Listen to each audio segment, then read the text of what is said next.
All right, Yeah. I'm gonna unmute you guys now so I don't forget. It's gonna let me record. It is gonna let me record. Yay! Oh shit.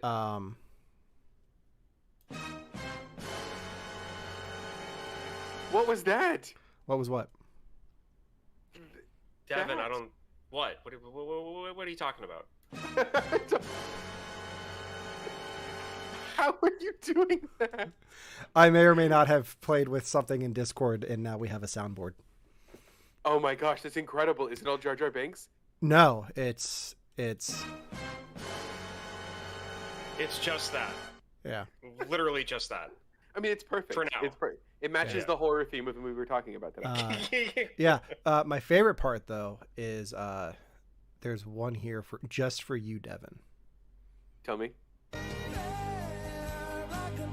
I'm so mad.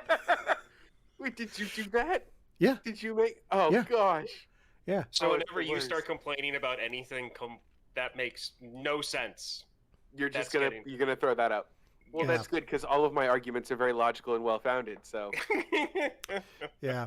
this is gonna be a good thing. We'll never hear that. Yep. And then especially for today, I got Yeah, you did. so yeah. On that note, let's get right into it. Hey everybody, welcome to You Have to Watch This podcast. I'm Alan. I'm Ryan. And I'm Devon. And today we're talking about the 1993 film Free Willy.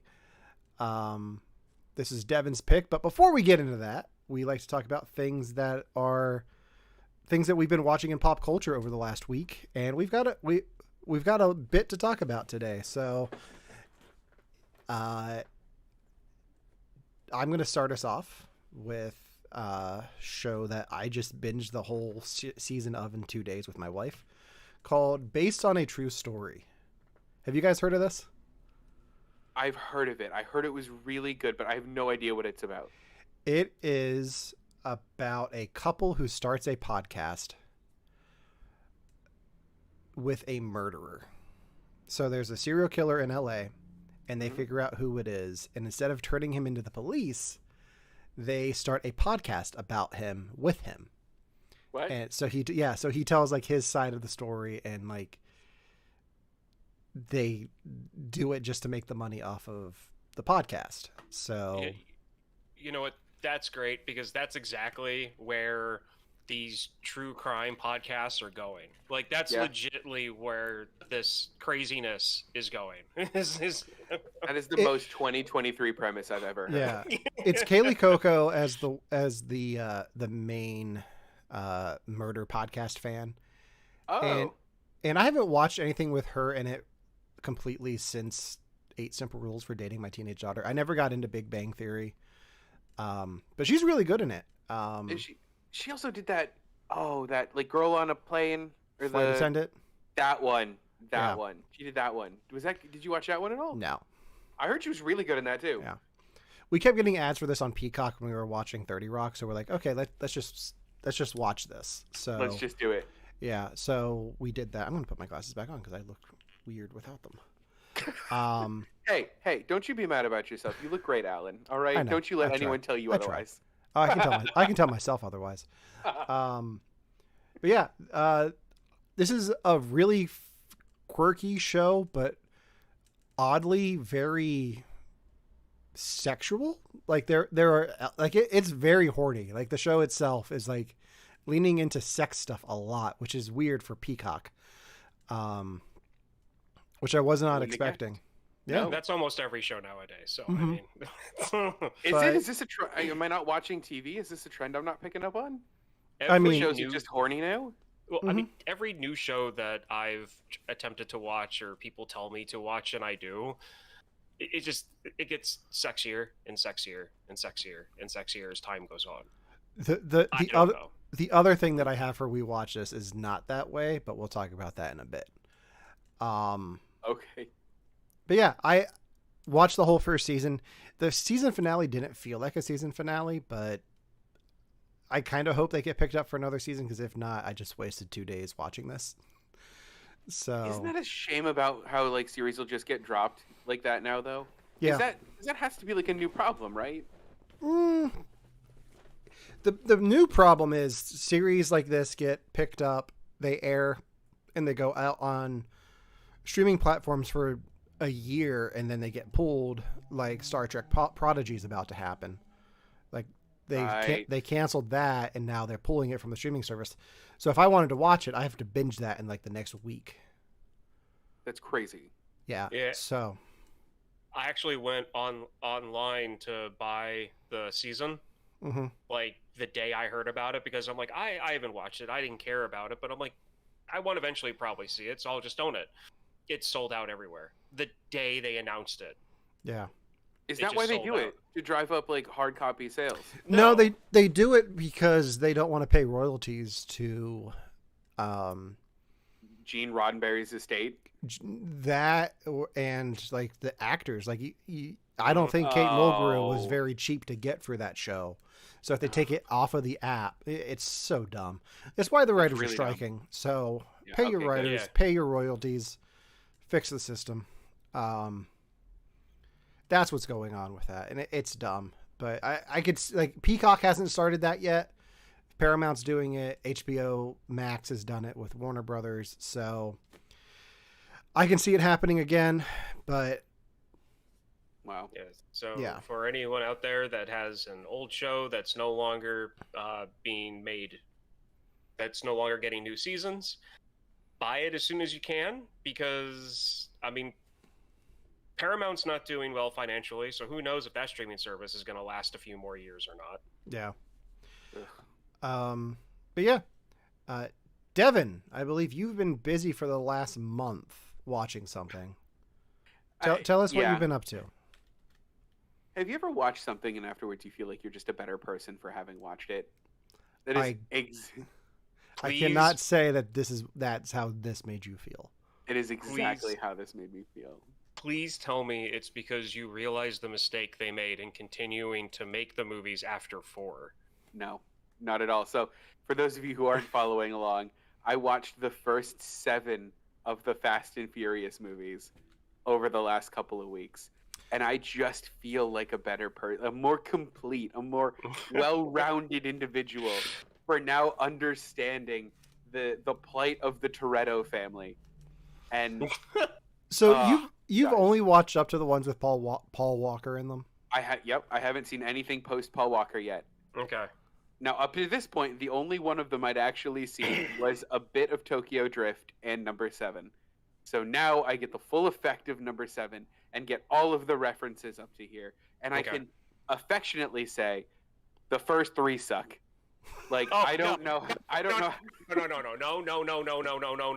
Yes. This is coming from someone who didn't get into these movies until they turned into bona fide, ridiculous action trash. Yes. So no, I'm not going to take that as a real answer. Hold on. It's not your real opinion. You're going to change that right now. You're acting like the first 3 movies were good movies in any way. The first 3 movies is what built this franchise, and started every millennial.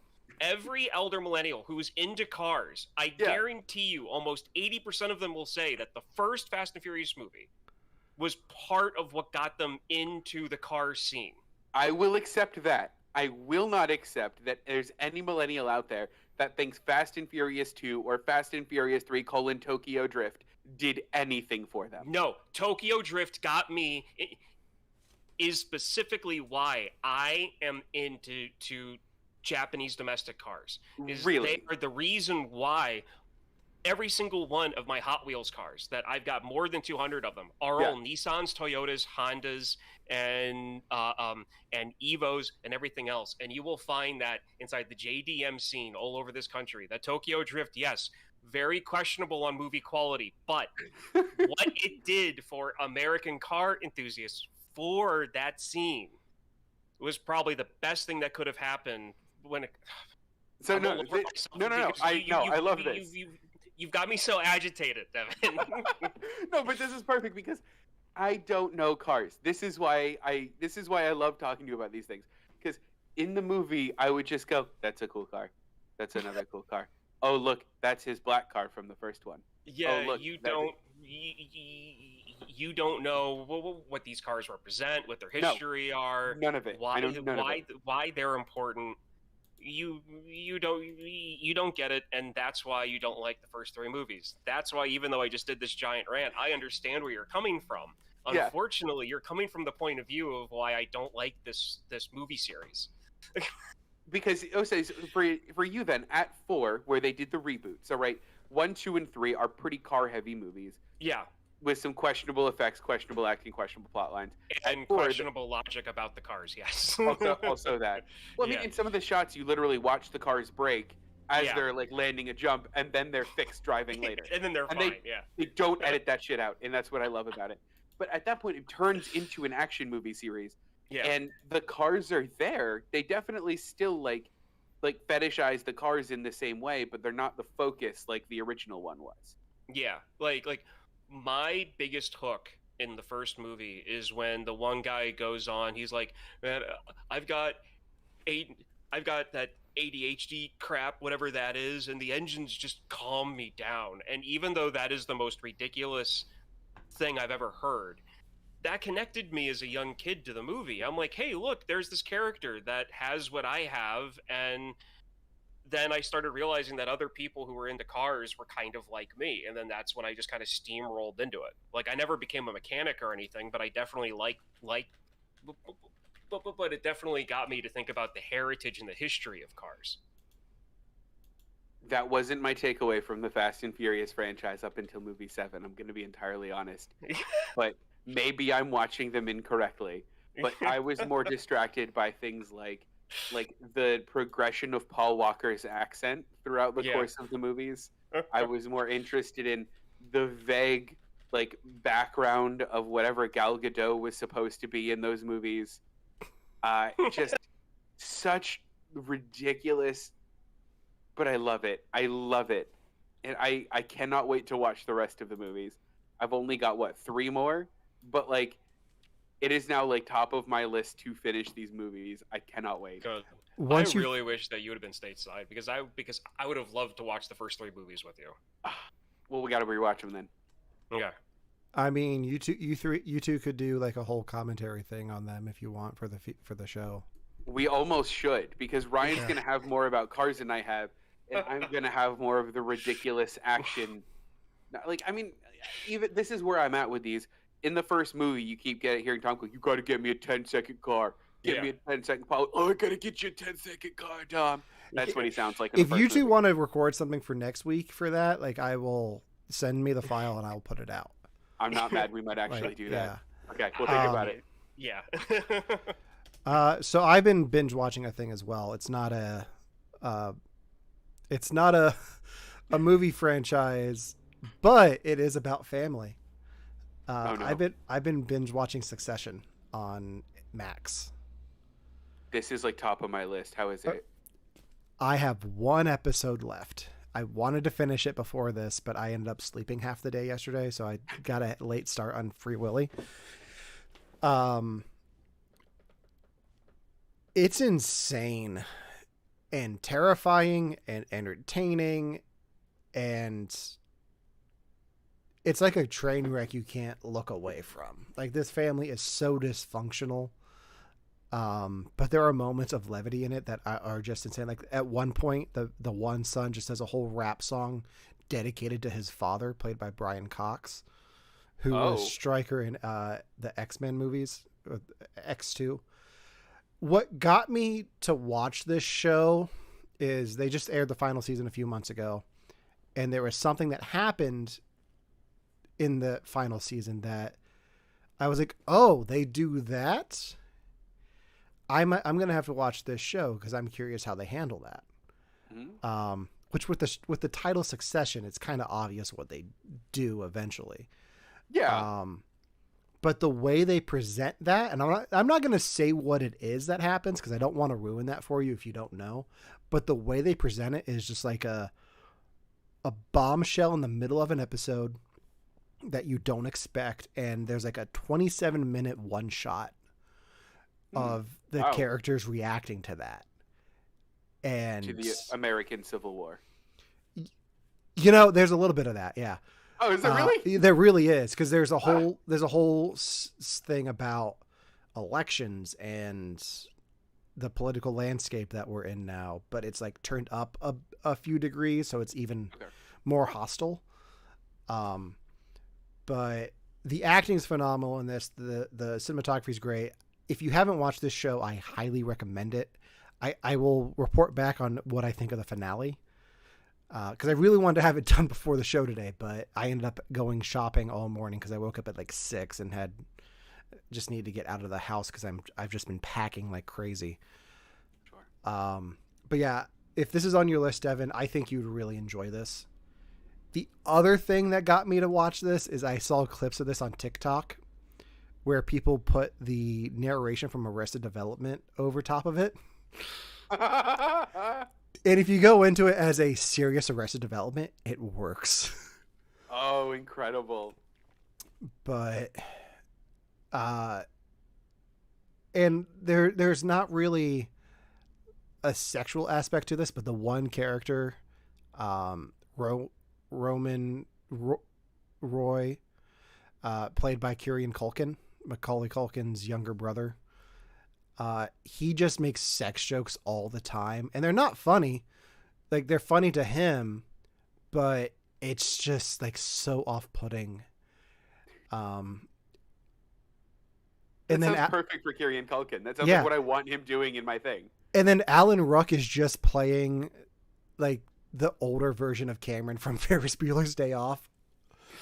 Like, so aloof, like so clueless. Like, he runs for president, but he's like 1% in the polls and thinks he's going to win.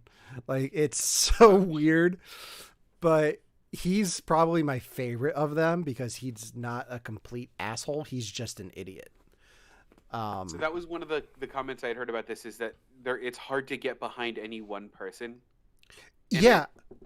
Like there's one person that I've kind of like, every season it changes, like who you're behind. But it does a good job of balancing everyone, like time wise. But yeah, it's I don't know who I want to have come out on top of this. Like Game of Thrones, it was easy. Like, I know who I want to win that throne. This, I'm one episode away and I still don't know who's going to like be the king of everything. And it's over?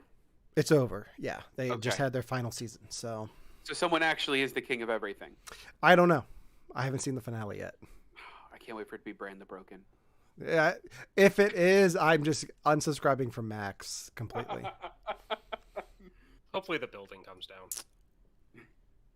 Maybe. But I've also noticed, I'm going to just a little sidebar about Max. I noticed that the audio and video for the last few episodes that I've been watching have been out of sync. So I've just been like, I was like, I don't know how to fix this. This is an app issue. So I was just like, I guess I'm going to have to watch it this way. So luckily I was like packing and stuff with it on in the background. So it's not like I'm watching it directly and it was bugging me. I just found things to do so it didn't bother me. But that would have driven me bananas. I wouldn't have watched it. I mean, it was driving me crazy, but it was also enough to be like, is it out of sync or is it just a style choice? Because camera wise, it's very straight. It's like the camera is going along with the action, but there are moments where it will zoom in on things like reactions and like zoom out. And it's kind of got like a documentary feel to it when it does that, but the rest of the time it just feels like straight drama.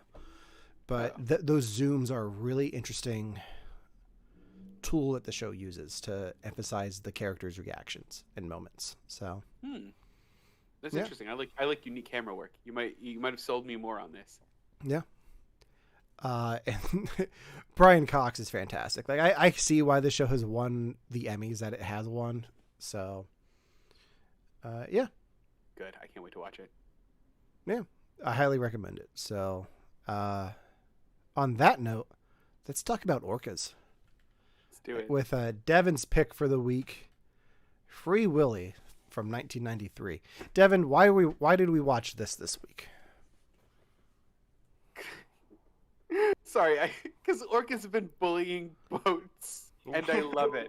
I love Orcas have been bullying yachts apparently, in the news. You guys have been telling me about it. Memes have been all over about it, and that's the only thing that memes have been all over about. Let's talk about that a little bit. Have you done research into what's happening with these orcas?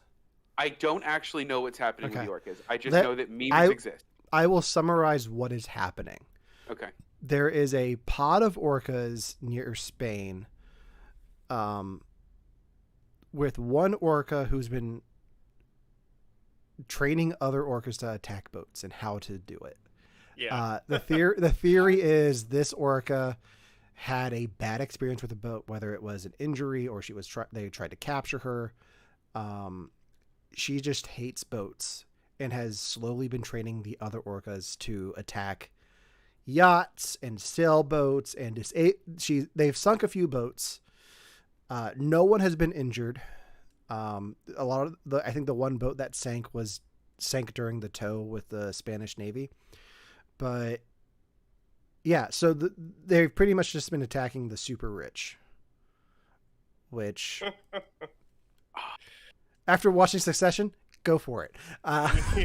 Listen, animals training other animals to incite violence against yachts and super yachts. Yes, please. Like, I didn't really know that's what's happening, but I love everything about it. My theory is they saw blackfish, and it's like, oh, the humans are doing that. Oh, we need to take them out. Yeah. So I honestly didn't know that that's what this whole thing kind of turned into. But I remember when this stuff first started happening, they didn't know exactly what was going on. And so the one theory that I thought was funny was that just like human teenagers, juvenile orcas will occasionally do silly things. And then in their pods, they get these fads. So, like, as an example, there was an orca that decided it was funny or whatever to like kill a seal and swim in a manner so that it stayed on its head like a hat. And other juvenile orcas in the pod started copying that. So then you had a bunch of orcas with hats, but then it quickly died out and they stopped doing it. So they thought it was something like that, just juvenile behavior. That was weeks ago when I first started hearing about it. I didn't know that they actually pinpointed what actually was going on. That's really cool. Well, it's hard to tell what is actually going on, but that's the best theory they have so far, is that the one whale is training them to attack boats. I cannot wait for that to be the plot of Free Willy 5. It's incredible. That is absolutely spectacular. Yeah. I love everything about that. Wow. The idea of a teacher whale teaching these other, I want that to be the movie we watched instead. Yeah. Do you know how many wild orcas have attacked people? How many wild orcas have attacked people? Yes. Like how many whale attacks there have been on people that have left them injured or killed? No, I genuinely don't. How many? Ryan, do you? I know it's a low number, if not none. I just don't know what it is. Yeah, it's none. As far as I could tell, there's never been a reported killer whale attack on a human. Wow. Huh. I'm sure people have done stupid things and gotten themselves attacked by like getting too close to whales, but that's not on the whales. That's on people being stupid. And I'm assuming we're not counting the blackfish stuff. We're not. Well, that's in captivity. Like in captivity, the numbers are way higher because the whales get aggressive because they can't swim. Wow, what a great segue into everything that this movie is talking about. Oh, I've been prepared for years for this, dude. I'm so proud of you. Yeah. This is 90% of why I wanted to do this movie, is because I know you're such a big fan of this movie, and we've literally never talked about it. Yeah. Like, you bring it up every once in a while. You'll be like, oh, yeah, Free Willy. Or you'll be like, I just watched Free Willy again. And I'm like, in the 2000s you did? Yeah. So I'm glad we're getting the chance to do this. Yeah, and I realized yesterday when I was watching this is the 30th anniversary next month of Free Willy. So no way. Yeah. Very cool. I can't wait for all the 30th anniversary merch to hit Target shelves like it did for Jurassic Park. You think it will? No. I was going to say, so hold on, before we dig into the movie, where does this movie sit in the cultural zeitgeist? Like, I know that Alan, you love it. I think that Ryan, you and I, our reaction was basically the same, where we were like, "Oh, right, that movie we watched when we were 5 and stopped caring about." Well, I mean, I would say it's pretty heavy in pop culture reference, simply because of the impact it had on us as kids. But I think Alan would know more about that than I would. Yeah, I think part of the reason it is such a touchstone in pop culture is because of the Michael Jackson song. Yeah. Because can you think of any other movie that had a Michael Jackson song attached to it? That's not Captain Emo. It doesn't count. Yeah. No. Now that you say it, no. I genuinely can't think of another one. Yeah. I think that's part of it. Oh. And I think because it started such a movement, Mm-hmm. like the fact that they put that 1-800 number at the end to bring awareness to saving the whales and what happened with Keiko, which we'll get into later. That moment in the 90s where this started a whole thing with that we're still going through with like Blackfish and all that, like about getting these whales out of captivity. So I think that's part of the reason it has such a important place in pop culture, but it's also been like made fun of on like The Simpsons. And I have a clip. That's why I got. Do you have a clip? I do. This is from The Simpsons. It's very short, but bear with me. Oh, I can't wait.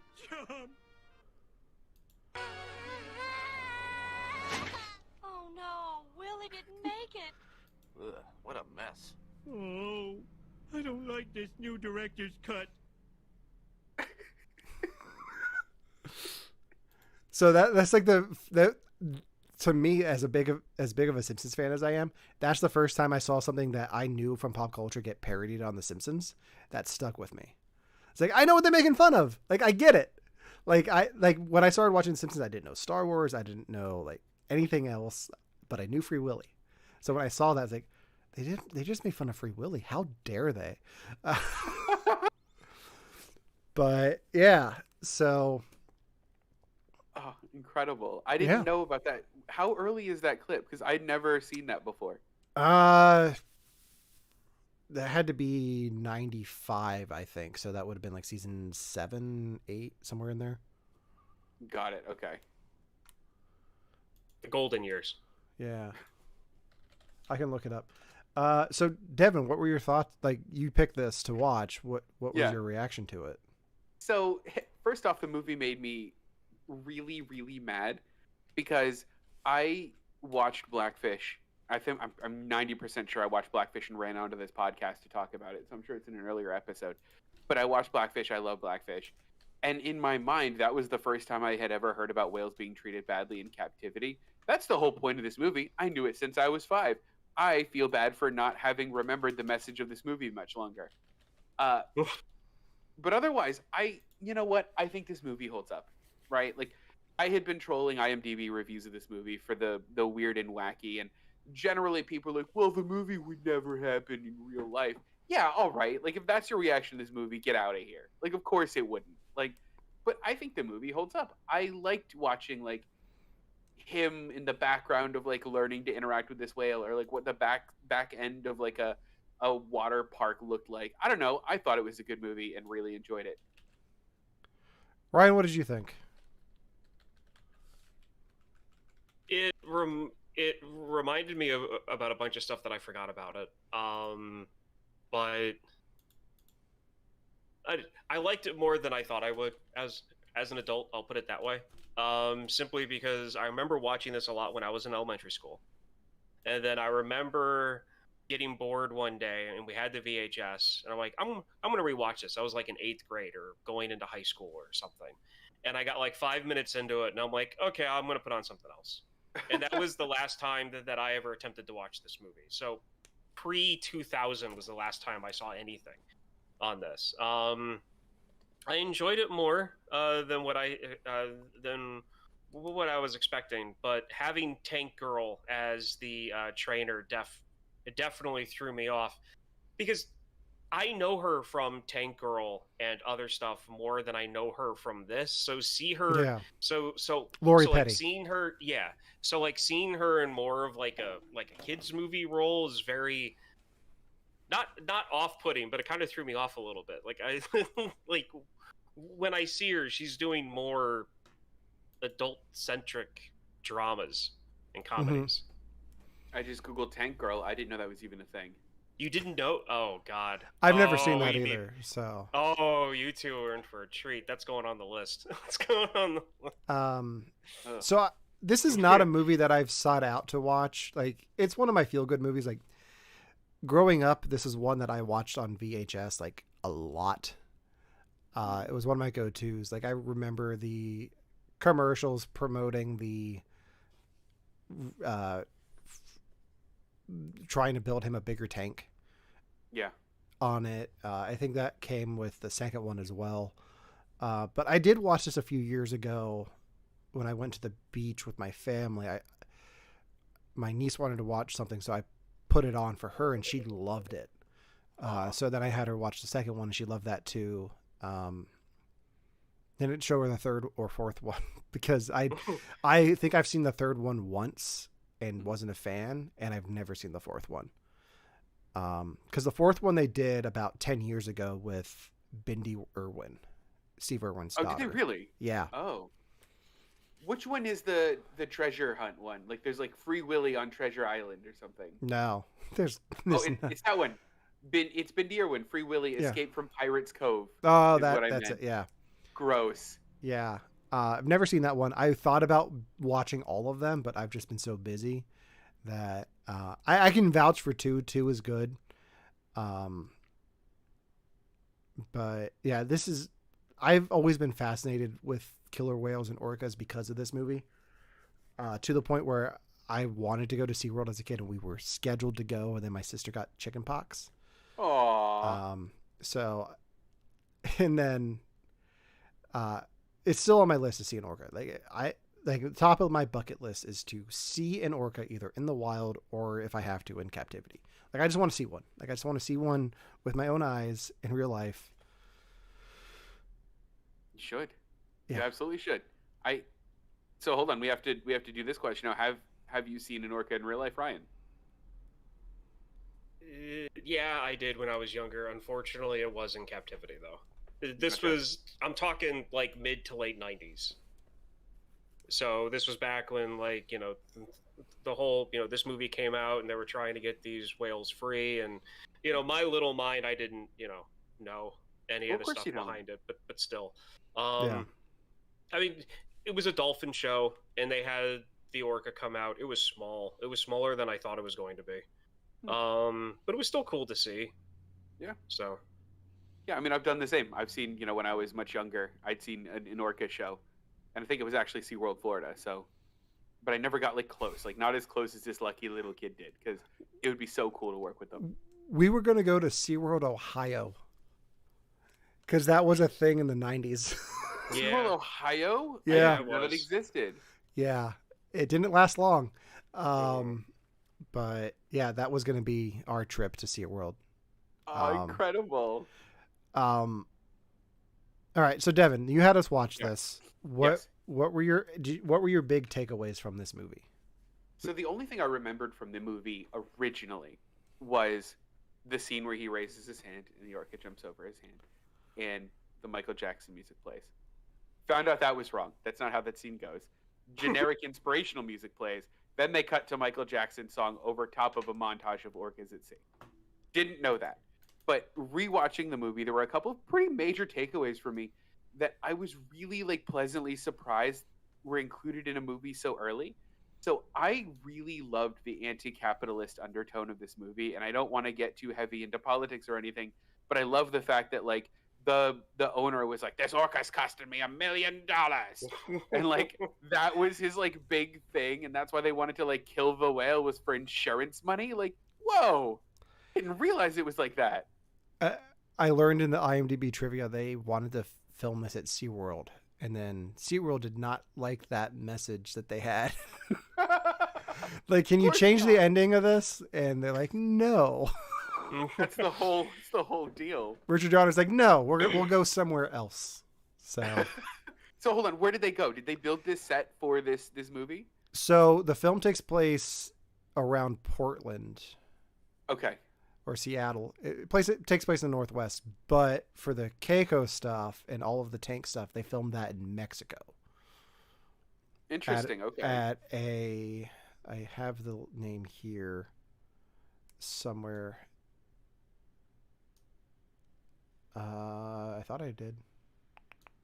Oh, maybe it's here.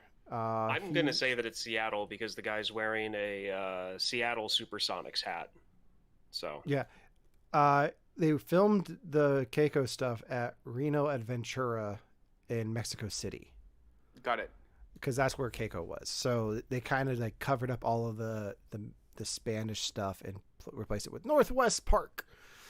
But I forgot that's what it was called. They split it between and there's artifacts for the movie in Oregon. They did film it in Oregon. So Warrenton, Oregon. What artifacts do they have from this movie?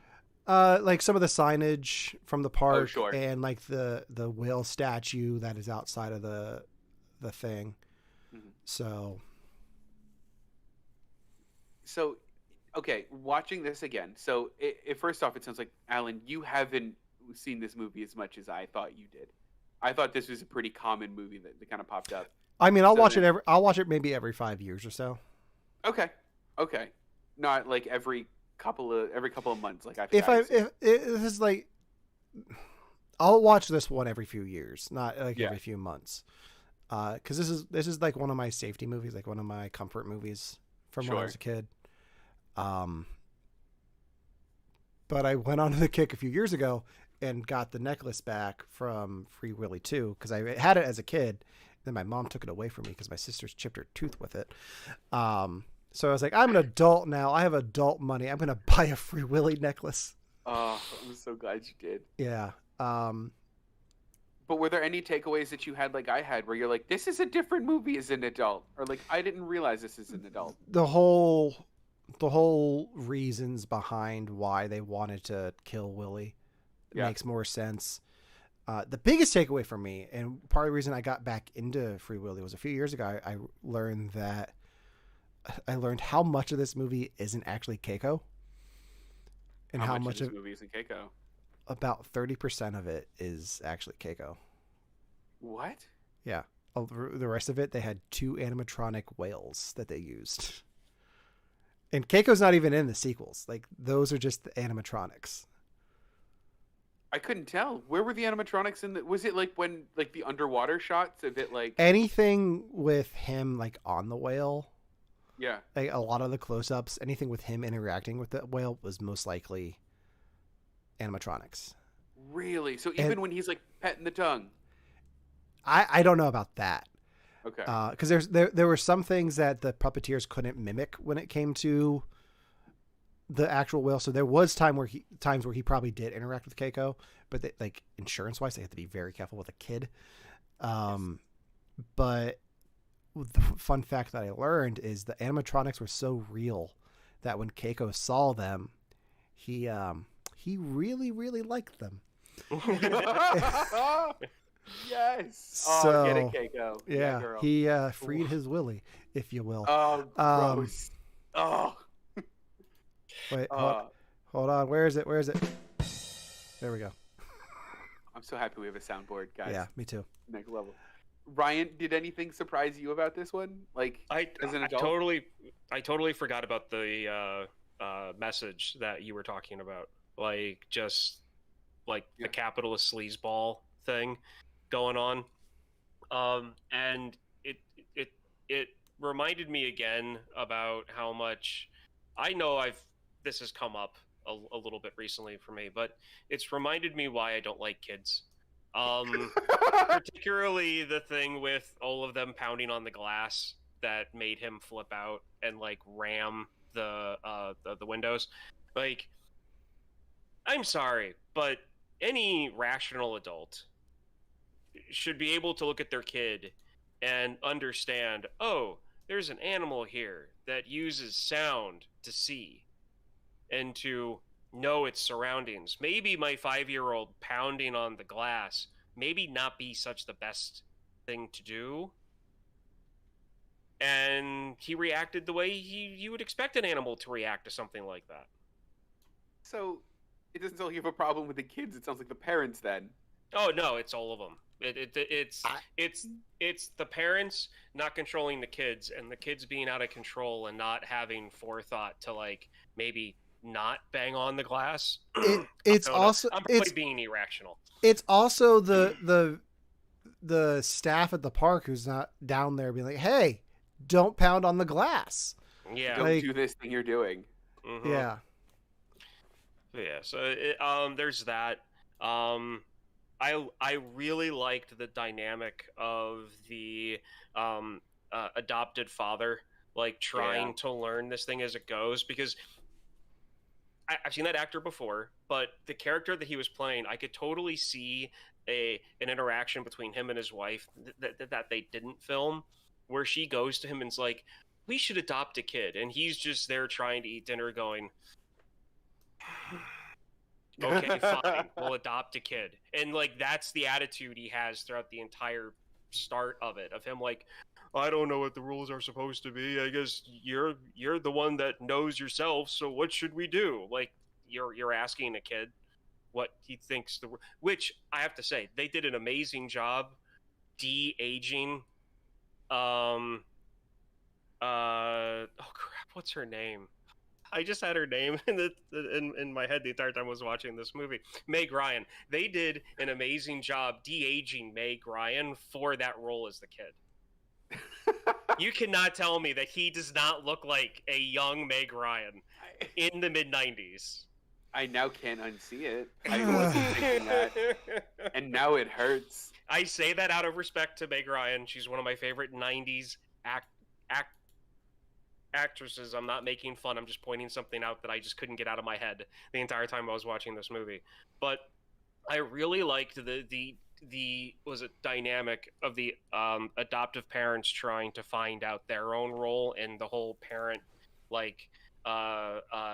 child relationship going on. Mm-hmm. There was just a lot of more mature themes in this than I remember there being. Absolutely. Yeah. And that's what really grabbed me. I think that the biggest thing that surprised me, like learning more about this movie as an adult, is the producers behind it. Mainly Richard Donner, who, if you don't know the name, you should. He directed The Goonies, which also takes place in the Northwest. But the big thing on his ticket is Superman the movie. Like that's... Wow. Like, he produced this. It was his idea to put the phone number at the end. And at his production company, I believe they had one of the whales on display. Like one of the animatronics. That's incredible. Yeah. So the late Richard Donner, which Wow, he seems to be like one of those people that just pops up in everything that I liked as a kid. So, yeah. Yeah, I mean, The Goonies, 16 Blocks, Lethal Weapon, Superman. Wow, he's in a lot. Any Given Sunday? Really? Mm-hmm. That was him too? He produced it. Wow. Oh, X-Men 2000? Yeah. Wow, okay. Yeah. So one of the things I did want to bring up was the main character, little boy. So almost unanimously in all of the IMDb reviews I found, because it was the only site I looked for, everyone was collectively like, the main character is terrible. He's awful. I hate him. He's obnoxious.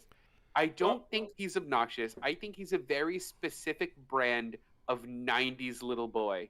And I think like the long hair kind of punk kid that the 90s like to sell us on. Am I right in that?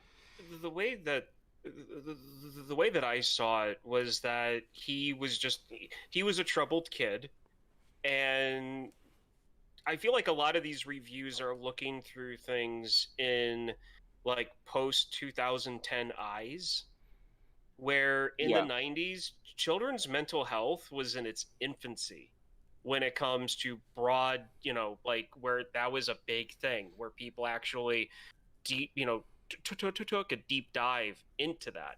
And this kid was dealing with stuff. He should have been seeing a therapist, but of course it's the early 90s and that's not going to happen. So I feel like his kid is very realistic for what he was going through in the type of situation that they showed him in. Because I have to say, even though I have a very short fuse for like the overreactive and annoying child character, this one didn't bother me because I felt that he was reacting realistically to his situation. The other thing that I noticed watching this as an adult is the parallels between Jesse's story and Willy's story. Like their situations are very similar, and I think what helps them form that connection where Jesse doesn't know where his mom is. He's separated from her and has hope that she'll come back, whereas Willy is separated from his pod and his family, but Jesse knows where his mom is. So that's why he's like, we need to get Willy out of here. I know where his family is. Like, it just hits harder when you look at it that way. Yeah. And that was something that I had forgotten about, was that there were these like really, like, I think like watching it as a kid, I was just like, yeah, Jesse's a pretty chill dude, and Willy totally gets that he's a chill dude, so of course they're buddies. But like, I didn't realize that, like, you know, watching it again, I'm like, oh, they're kindred spirits. They're both like in this bad situation. And yeah, I never realized that there were that many parallels. And it was really kind of cool to see through that lens. Yeah, because I mean, as an adult, you see this and you're like, oh, that kid needs help. Yeah. Like, that kid needs comfort. He needs help. He needs a space that he feels like he can be himself. And that's the same thing Willy needs. Because like they were saying at the beginning, I can't remember her name, but Tank Girl comes down and says, yeah, no, he can be a little grouchy sometimes, and then the kid is grouchy too, so it's like, hey, maybe they can help each other out. Yeah. I forget what I was going to say. I forget. It's all right. I have a very important question for the both of you. Did the Michael Jackson song make you tear up at the end? No. That's... Oh. That's no, like I found myself not crying at it, but just like in awe of like that song with the footage of the whales in nature. Like I just love the ending of this movie, and like that's such a great, like one of my favorite end credits of all time is just the footage of the whales with that song. Yeah, it doesn't make me cry, but that song, that's probably my favorite Michael Jackson song. It would have been better with a Klingon warbird above them, but whatever. What a very specific pull. Okay, I asked that question just to tell you real quick that when I was little, my dad would drive our like family van down to the end of the driveway in order for us to catch the bus, and he had he had cassette tapes of different movie soundtracks for us to listen to while we waited for the bus. And there were a few songs that we listened to, and this unlocked this memory, by the way, because I forgot about this. There were a few songs that we were not allowed to listen to at the end of the bus stop because I would start to cry and it would put me in a bad mood for school. This one was one of them, and Hercules' Go the Distance is another one of them. So I remembered that this was one of my, like, I can't listen to this songs, and I, like, unlocked all these weird kid memories. It was great. You know what? I would definitely find that to be weird. But knowing that you were also the kid in like daycare or kindergarten that thought Mary Poppins was stupid because of the cartoon penguins. Yep. That's just, it makes sense. It's all on par. Exactly. Yeah. You guys mentioned Blackfish before, and I haven't seen it. The reason why I haven't seen it is because I watched The Cove. I'm not sure if you guys have seen that. I haven't seen The Cove. The Cove deals more with dolphins, but they spend about half the movie talking about the problematics of having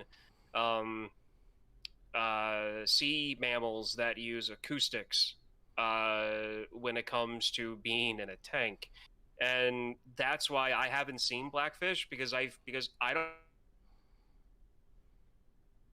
that I've already been through watching a separate film that basically is talking about the same thing. like I said, I've never seen it. I know it deals primarily with orcas more than with dolphins. It deals more with the orca trainer relationships and where they've gone awry. Yeah, Especially, okay, so and it focuses in on one orca in particular named Talcum. Okay. Okay.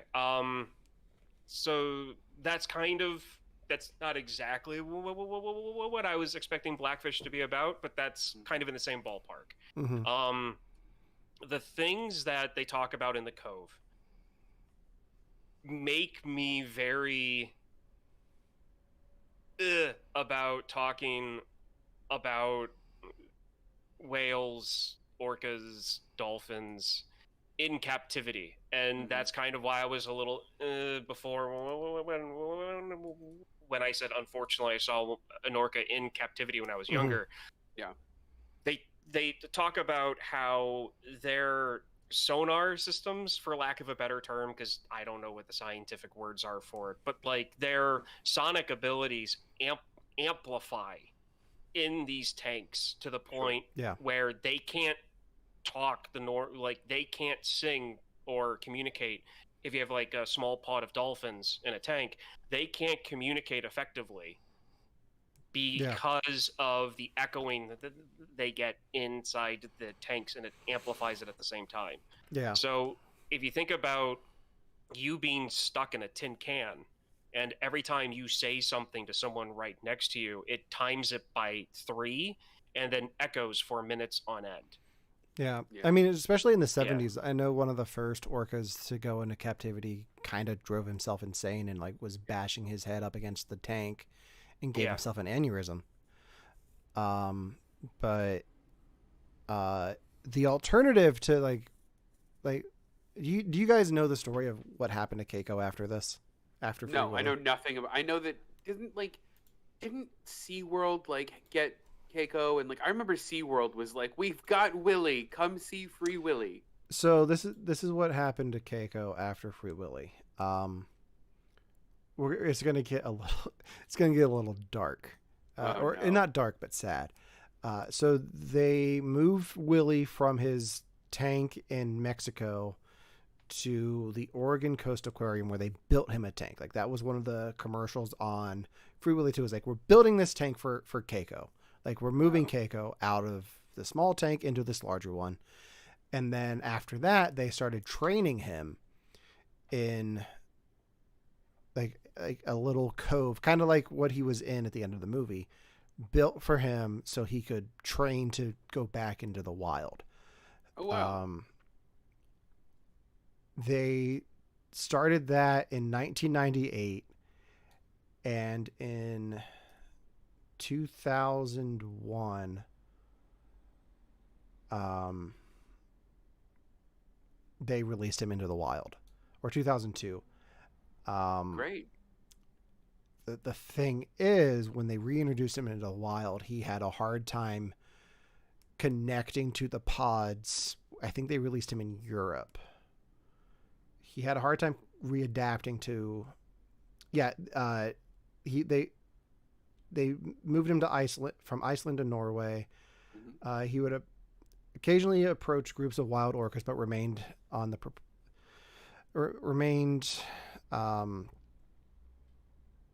isolated. Like they would not adapt. They would not adopt him into their pods. So he was interacting a lot with humans. And he only lived in the wild for about a year, 2 years before he died of pneumonia. Oh, that's awful. Yeah. So there's been like it's a bad, like it's a weird situation. Like it's great that they got him out of the tanks. I don't think that, and I think there's been some reflection on whether or not it was the right choice. In Norway, Keiko had little contact with other orcas and was not fishing for months before his death. The whale was being fed daily. So people were feeding him. Like that's how he was surviving. So he learned to get his food from people and not from like the way that he needs to. He was in captivity for too long. Yeah, he couldn't break his knee. He never integrated to a wild pod. He could not break his need for human contact. Yeah, so there's a lot. Like, it's a heartbreaking story. It is. For such like a genuinely beloved whale. Like, I think this Mhm. movie, like this movie, like, is one of the things I think that like put killer whales or orcas like on the map. Yeah. And there's an orca now who's being moved to the ocean, but they're building a large ocean pen for them. So it's still contained, but it's at least as big as they can make it. Sure. So it's a tough, like, it still makes me sad. Like, that's how it happened. Because I remember watching the Today Show when they're talking about him getting released and him training and him being moved, because it was such a, like, because of this movie, that's how people knew about this story. So Right. Yeah, I don't remember any of that, but like it's pretty heartbreaking. And I wonder if it was like all socialization. Like, you think like they trained him more to like hunt for fish and like be self-sufficient in that way, and less like how to make small talk at parties. And like that's why he didn't like get adapted into a pod. well, it's also like, you take, like, I don't know where they caught him to begin with, or he was captured in the Atlantic. Oh, so he was captured in the Atlantic Ocean near Iceland, and then taken away from there, and then brought back. Yeah, so it's just a sad ending to the story. It is, yeah. But I think they still credit him in Free Willy 2 and 3, even though he's not actually in them. Like, it's all the animatronics, but I think he still gets credited. So he got those royalties. So, He's one of the few that are still getting royalties. I want to talk. Can we talk a little bit about the awards that this movie was nominated for? Because I saw some interesting things that I want to talk about. Tell me. It was not nominated for any Oscars, but it was nominated for Kids' Choice Awards in 1994. It was It was up for favorite movie. Any guesses what it lost to? Oh, it was 92? 93. Fievel Goes West. No. I love that movie. Who doesn't?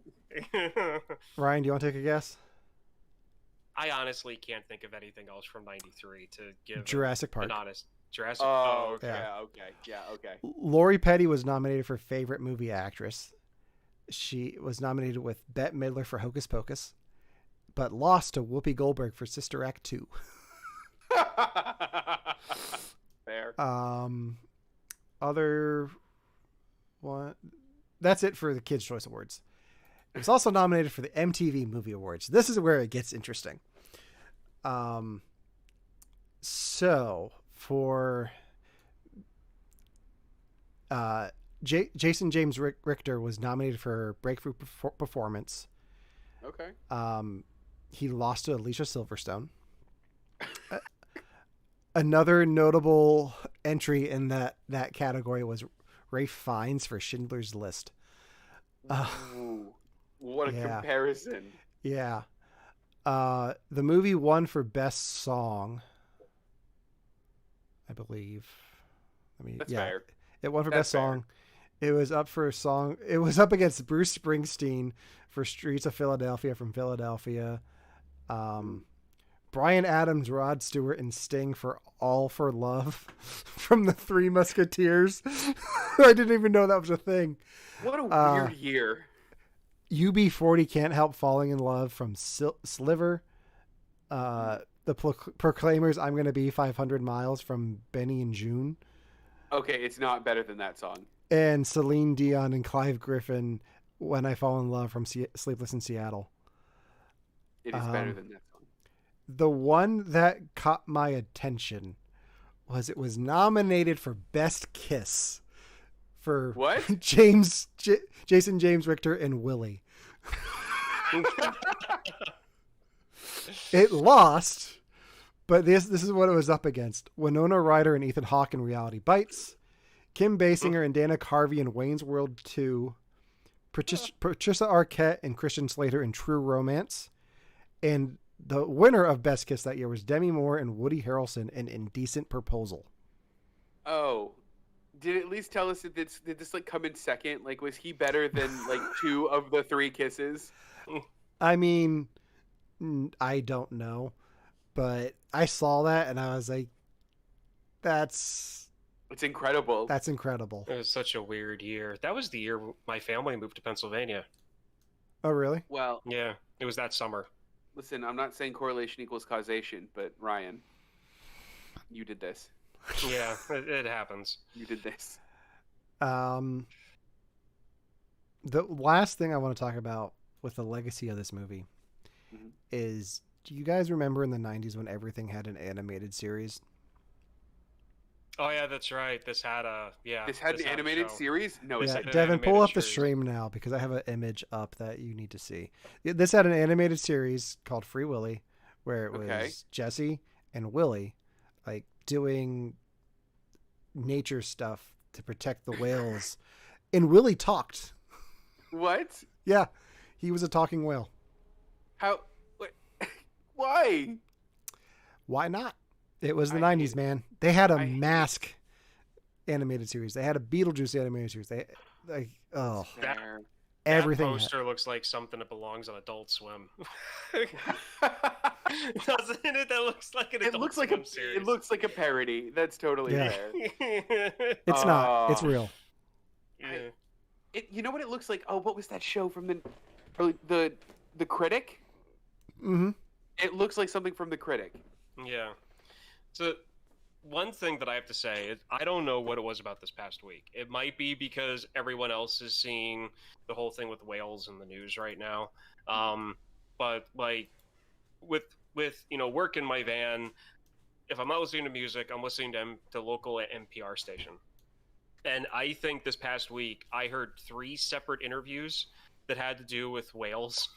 Not about what's going on in the news, just about whales and different aspects. Like there was a science show that they were doing about like the communication of whales. There was another one that was doing about some study that happened in like the mid 90s. But the one that I really liked was that they were talking about how our obsession with whales started.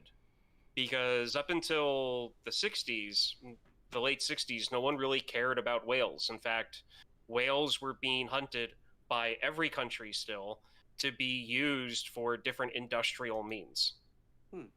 So, like, to feed chickens and stuff like that. Like, whales were getting killed, I think, 1 every 10 minutes. Like, that's how fast they were getting killed off.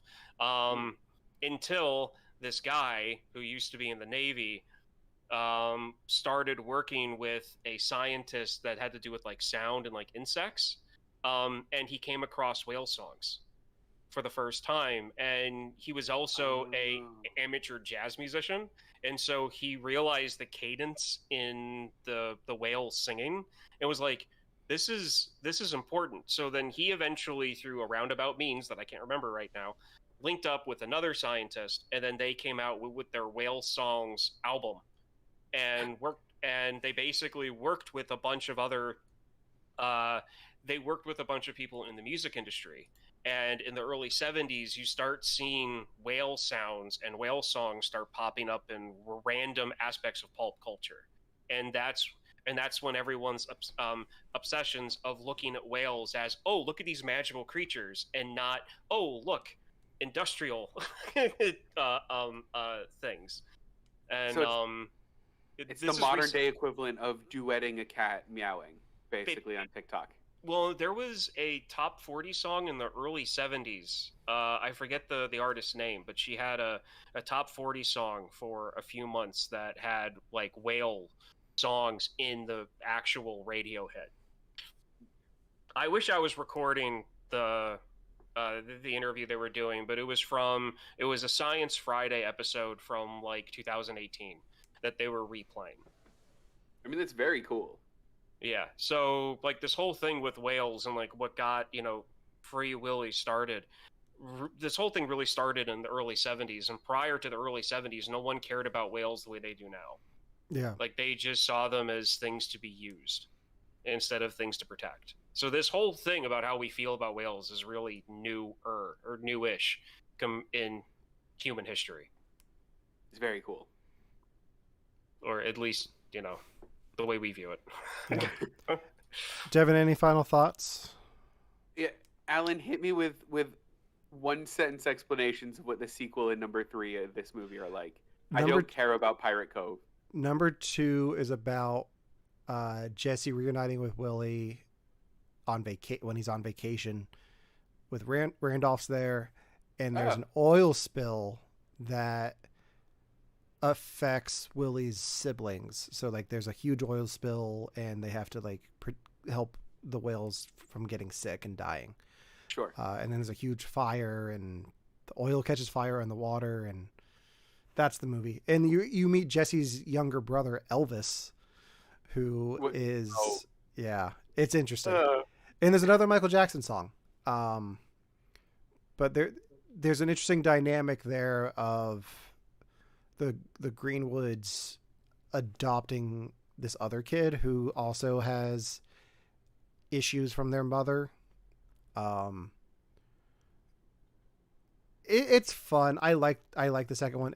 You also get the necklace. Like this is the one that came with the necklace. Free Willy 3, from what I remember, has to deal with whale hunters. Like Jesse and Randolph like try to stop this whale hunting group, and then the captain of the whale hunting ship has a son who also is like, "Hey, Dad, don't hunt whales. That's not cool." And like teams up with Jesse and Willy, and I guess Willy's gonna be a father in that one. Oh, of course, So, the natural progression. But Willy does not talk in any of the sequels. So if you want that, you got to watch the animated series. Who did they get to play him in the animated? If it's like a Danny DeVito type voice, like then voice. that's what I want. It's like voice actors. Like I looked at the name, I didn't recognize him. So It wasn't unexpectedly Mark Hamill. no. Darn. It wasn't them trying to make a trumpet talk or something like that. Speaking of, I read that there was a version of the script for this where Jesse didn't talk until the third act, and the only thing he says is, "We need a free Willy."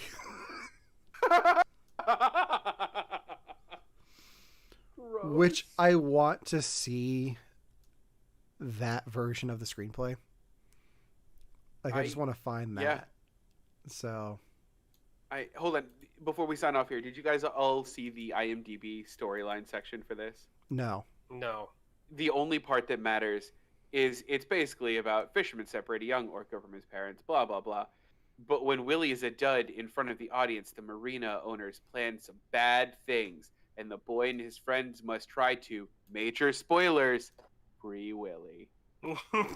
Listen, whoever wrote that on IMDb, hats off to you. Fantastic. No notes. Oh, it's just good job, internet. Yeah. This was fun though. I'm glad I got you guys to watch this movie. This was what I was hoping it was. Yeah, it was. Yeah, it's a classic. It is. It holds up. It does. Yeah. Ryan, next time is your pick. What are you gonna have us watch? Well, to continue the path to get to one of the most coveted Mel Brooks movies ever, we're going to be watching Vertigo next.